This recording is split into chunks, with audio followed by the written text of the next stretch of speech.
3,00,000 plus followers ఉన్నది Instagram suspend అయిపోయింది మీది. అవునండి. మళ్ళీ ఇంకోటి పెట్టారు. అది కూడా సస్పెండ్ అయింది. మళ్ళీ ఇంకోటి పెట్టినట్టున్నారు కదా! ఆ! ఓకే. అలాగా ఒక 4, 5 అకౌంట్స్ ఓకే. వెంటనే డిజబుల్ అయిపోయినాయండి. ఏమైందండి అసల?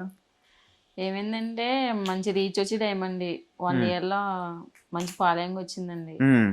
నాకంటే హెల్పింగ్ చేయడం అంటే చాలా ఇష్టం అండి. హ్మ్. అంటే మనం ఓన్‌గా ఎళ్లి ఎవరికి మనీ ఇవ్వలేం కానీ, హ్మ్. సోషల్ మీడియా ద్వారాగా ఎవరికన్నా ఒంట్లో బాగోపోయినా, హెల్త్ బాగోపోయినా ఎవరో ఒకరు వీడియోస్ చేసి పెడతా ఉంటారు కదండీ! వీళ్ళకి హ్మ్. కొంచెం ఎంతో కొంత అమౌంట్ సాయం చేయండి అలాగా. హ్మ్. అలా ఎవరన్నా పెడితే నాకు సంపాదించుకున్నది కాకపోయినా మా ఆయన గారేసింది. అప్పటిదాకా నాకు సంపాదన లేదండి. ఇన్‌స్టాగ్రామ్ హ్మ్. గాని, ఫేస్‌బుక్ గాని.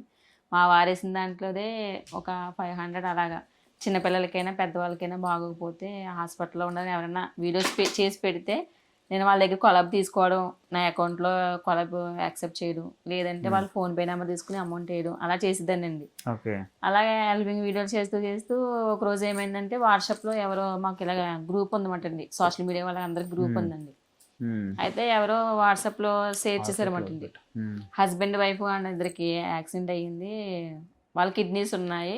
హ్మ్. ఎవరికన్నా కావాలంటే ఉపయోగపడతాయి కదా! కిందున్న నెంబర్‌కి ఫోన్ చేయండి అని పెట్టారండి. హ్మ్. అది నేనేం చేశానంటే నాకు ఏ ప్రాబ్లమ్ వచ్చినా ఏమన్నా పోస్ట్ పెట్టాలని ఏమన్నా పెట్టాలన్నా మా ఫ్రెండ్స్‌ని అడిగేదాన్నండి. ప్రతీది హ్మ్. కూడా అడిగేదాన్ని. హ్మ్. కానీ ఆ రోజు అడగలేదండి ఎవరిని నేను. హ్మ్. డైరెక్ట్ దాన్ని కాపీ చేసి ఇన్‌స్టాగ్రామ్ స్టోరీలో పెట్టేసానండి. హ్మ్. ఎవరికైనా హెల్ప్ అవుతది కదా! ఇంతమంది ఫాలోవర్స్ ఉన్నారు. హ్మ్. ఎవరికైనా బాగోపోతే యూజ్ అవుతుంది కదా! అని నా ఉద్దేశంతో పెట్టానండి నేను. అది హ్మ్. అలా పెట్టకూడదని నాకు తెలియదండి అసలు. ఓకే. అదేమైందంటే అది ఇన్‌స్టాగ్రామ్‌కి విరుద్ధం అంటండి. మనం కిడ్నీలు బిజినెస్ చేసినట్టండి అది. ఓకే. ఓకే. ఆ లెక్కలోకి వస్తదంటండి. వెంటనే ఇన్‌స్టాగ్రామ్ వాళ్ళు స్టోరీ మీరు కాపీ చేసి పెట్టారు అనేసి ఇంగ్లీష్‌లో ఏదో చూపించిందండి వార్నింగ్ 2 సార్లు. నాకు తెలియలేదండి అది. హ్మ్. తెలియకపోవడంతో వాడు చూపించడం ఒక 10, 15 నిమిషాల్లో ఛానెల్ సస్పెండ్ చేసేసారండి. ఓకే.